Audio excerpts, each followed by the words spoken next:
Welcome to your first of 4 fan-requested Friday matchups. And that's the last time you'll ever hear that foolish accent or voice. The clacks, guys, these clacks have taken over Mark's Max Muscle. And I can't believe it. I actually had 2 requests this week, and I had to cancel the second one because one per week, clacks. Lee Priest, 1997, and Phil Heath, 2008. I always wanted to see a comparison between these two specimens, but I mean, at what cost? You know Phil Heath's going to defeat Lee Priest, right? Well, using a 2008 version, maybe not. Look at the size of those bloody arms on Lee Priest. The much smaller man, he's a lot shorter. He's probably more inches shorter than you can see here. Obviously, Phil Heath bending at the knees. And Priest stands tall. He has to maximize his height. Look at the arms, like I said.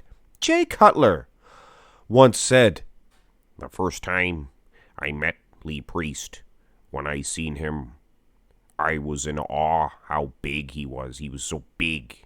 You know what I mean? He was so big." And he's so massive. I mean, imagine those arms walking by that dude. And so short. Just very impressive. He's a fire plug. I don't know if he's beating Phil Heath here, though. Phil's got some good arms, too. And look at the rest of his physique. Personally, I'd excuse the size of the legs, things of that nature, and I would give this one to Lee Priest based on those big old chubby arms of his. Wow.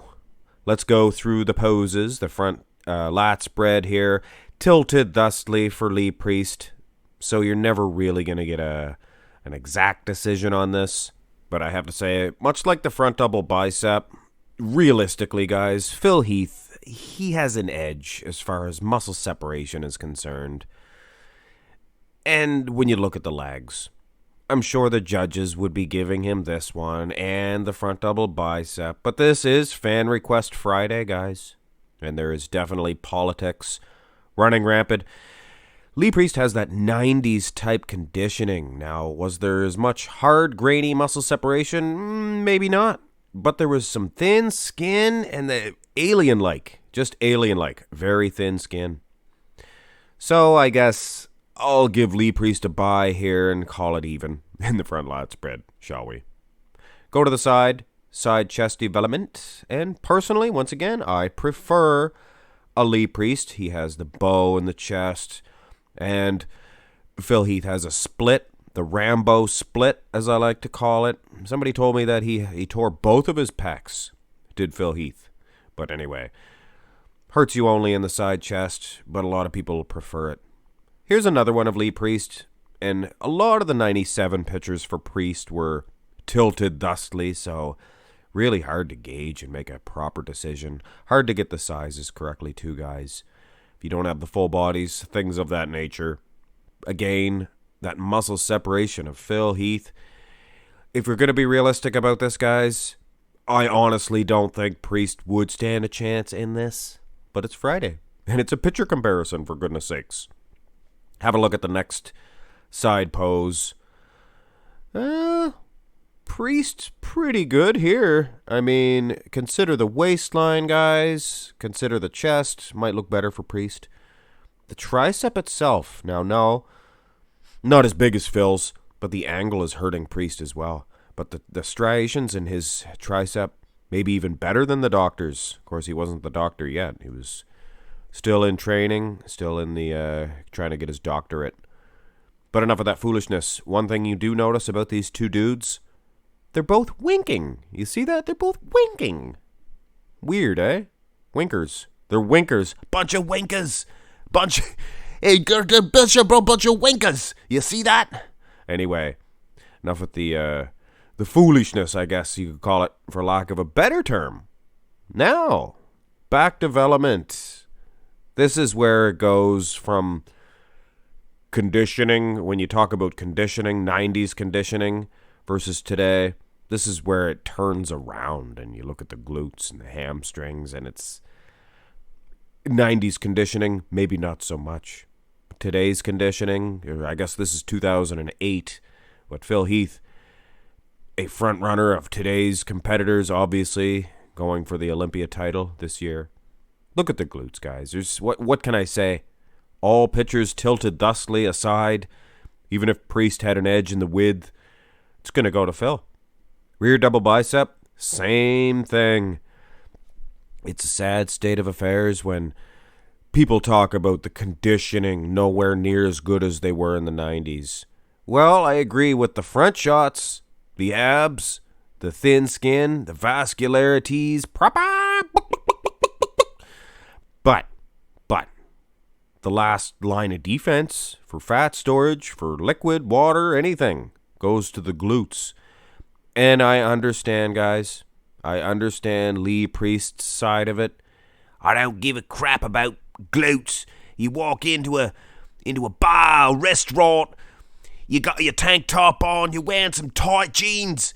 You get the girls, and Sheila takes a look at you and she says, "Ooh, look at the glutes all striated on him. I don't think so." She says, "Look at them great big arms. I want to oil up them great big babies and take him home.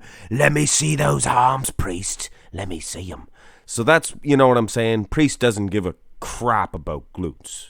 And nor should he. He's got some of the best arms in bodybuilding history. And even in this shot, he's blasting Phil Heath in the arm department. But anyway, guys, go on with the comparison here. Ab and thigh, no doubt going to the Australian native, Xavier Wills from Desktop Bodybuilding. He's from Australia too. So there's a big incumbent. That doesn't have anything to do with that. Anyway, there's a large faction of bodybuilding fans in Australia as well as in Canada. So Canadians, Australians, they're involved with bodybuilding just as much as you Yankees. Don't you worry. One of these days we will see an Australian or a Canadian Olympia champion. Most muscular. And I cheated here. You guys complaining about how I sized them incorrectly? I made Lee Priest a little bit too large here just to do battle against the doctor. Because it's Fan Request Friday and because it's not going to make a difference in the overall decision making in this one. You know who won this one. The bigger man, more striated glutes. But for goodness sakes, guys, this 90s condition of Priest, look at the vascularity. If he had glutes, and if he was around today, he would get them. It was a criteria. In 1997, it was more of an extra. It wasn't, look at Flex Wheeler, placed second 2 years in a row. Soft glutes. There was other guys on the lineup with striated glutes. But anyway, like I'm saying, if he was around today, Lee Priest, he would have them. I don't like it, but I'll get them.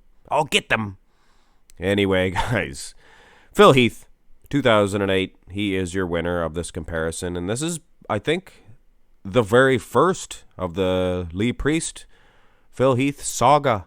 And may the saga continue, guys. Maybe Priest would stand a better chance against a big gut Phil Heath, like a 2017. Oh, no, I don't know. 17 was pretty large. Phil Heath, he's always going to be a handful no matter what, guys. Got to respect the doctor, whether you focus on the midsection or for the lovers of Phil Heath who ignore it and just focus on the back shots.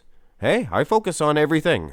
And as you look back at Phil Heath's career, he was one of the greatest of all time. Is he the greatest? Well, I don't know. He may deserve a spot up there on Mount Rushmore, though, for sure. Ooh, there's an idea. The Mount Rushmore of bodybuilding. And don't you be stealing that either. You other bodybuilding channels, you. I love you guys. And I love you guys too. That was the first of 4. Hit thumbs up. Subscribe to the channel. Have a great day.